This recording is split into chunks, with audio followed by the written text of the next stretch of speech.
Alors dans cette capsule numéro 3, nous allons voir comment on peut passer de l'ADN à la protéine.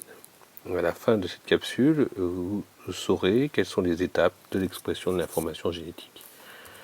Parce que finalement, il s'agit de bien de cela, hein, il s'agit de l'expression de l'information génétique.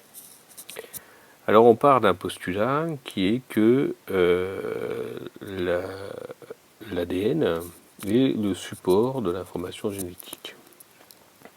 Alors ça c'est possible, ce postulat est possible parce que Avery en 1944, après les travaux de Griffiths en 1928, eh bien, a démontré qu'effectivement c'est l'ADN qui est le support de l'information génétique. Alors cet ADN, un an après, a été donc décrit par Watson et Crick.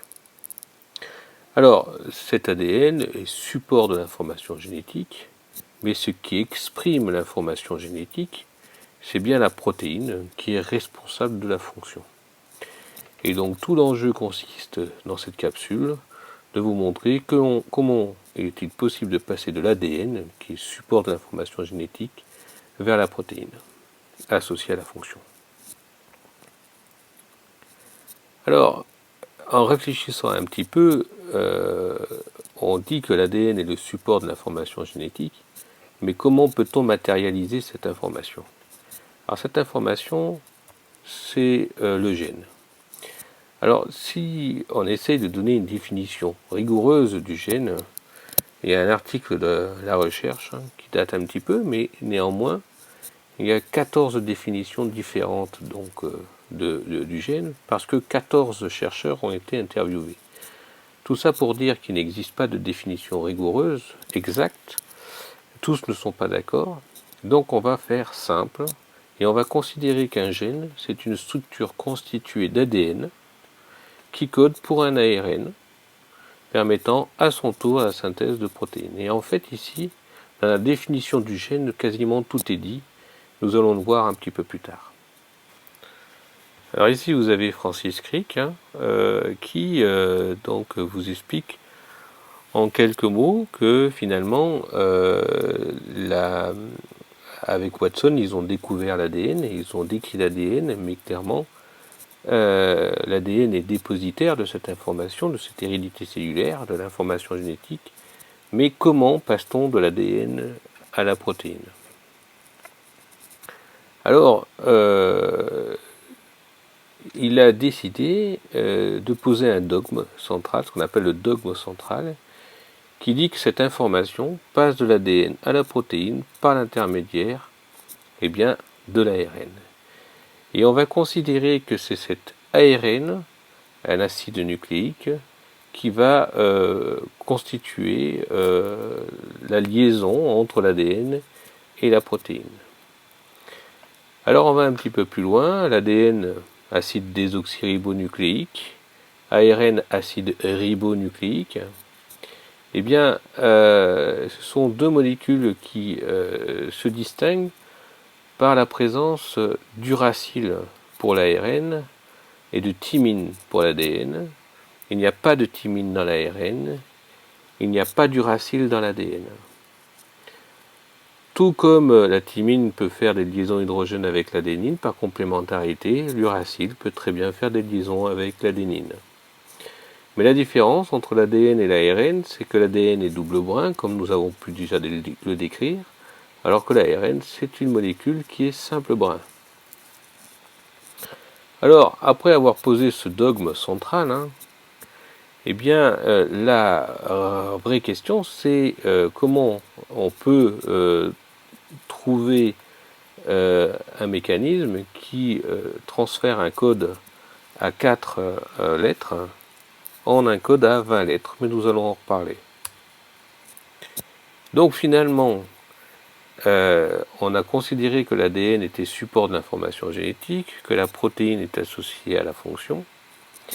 Eh bien, grâce au dogme central posé par Watson, eh bien, on considère qu'entre les deux, c'est de l'ARN. Alors, petite remarque un petit peu structurale. Pardon. D'abord, on peut considérer que le passage de l'ADN à l'ARN, c'est ce qu'on appelle la transcription. On transcrit l'information de l'ADN en ARN. On passe de nucléotides à d'autres nucléotides. En effet, la différence entre l'ADN et l'ARN porte principalement sur la nature de l'ose. L'ose est un désoxyribose, vous le voyez ici, dans le cas de l'ADN. C'est la raison pour laquelle on l'appelle l'acide désoxyribonucléique. Alors qu'on voit ici que dans l'ARN, eh bien, l'ose est un ribose. Il conserve sa fonction hydroxyle en 2'. La différence également, c'est que, vous le savez, l'ADN est double brin, avec une succession de nucléotides formés de bases. Et quelles bases sont décrites ici? Donc on en a déjà parlé, la cytosine, la guanine, l'adénine et la thymine. Et bien pour l'ARN, eh bien c'est une succession de nucléotides. Et cette succession de nucléotides sont formés de bases qui sont la cytosine, la guanine, l'adénine et l'uracile. Alors soyons plus rigoureux. Dans l'ADN, c'est une succession de désoxyribonucléotides, alors que dans l'ARN, c'est une succession de ribonucléotides. Alors finalement, si on reprend un peu la problématique, on vient de dire que l'ADN, molécule à double brin, qui est constituée donc de 4 lettres, A, T, C et G, eh bien, dont l'information est physiquement représentée par les gènes, eh bien, subit une transcription pour donner l'ARN messager. Donc, encore une fois, cet ARN messager, c'est une succession de nucléotides, cette fois-ci de A, U, C et G, mais il n'en reste pas moins qu'il s'agit d'un code à 4 lettres. Alors, tout le jeu consiste maintenant à passer à la protéine, et il se trouve que les protéines sont des molécules, macromolécules, dont je vous le rappelle, c'est une succession d'acides aminés reliés par des liaisons peptidiques. Je vous réfère au programme de première. Mais quoi qu'il en soit, les protéines peuvent être formées de 20 acides aminés différents.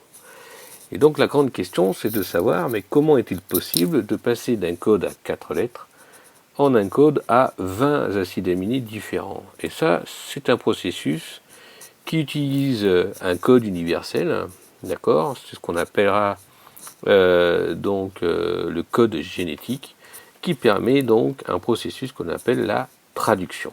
Voilà, la traduction. Alors finalement, le passage de l'ADN vers l'ARN, c'est la transcription, et le passage de l'ARN vers la protéine, eh bien c'est la traduction. Alors si on regarde un petit peu ça de plus près, en résumant très rapidement, eh bien on peut remarquer que l'ADN est dans le noyau, donc ça, jusque-là, tout va bien. Cet ADN va être transcrit donc en un ARN dans le noyau, transcrit par une enzyme qu'on appelle l'ARN polymérase en un ARN, d'accord. Et cet ARN va donc ensuite, par la suite, passer dans le cytoplasme pour donner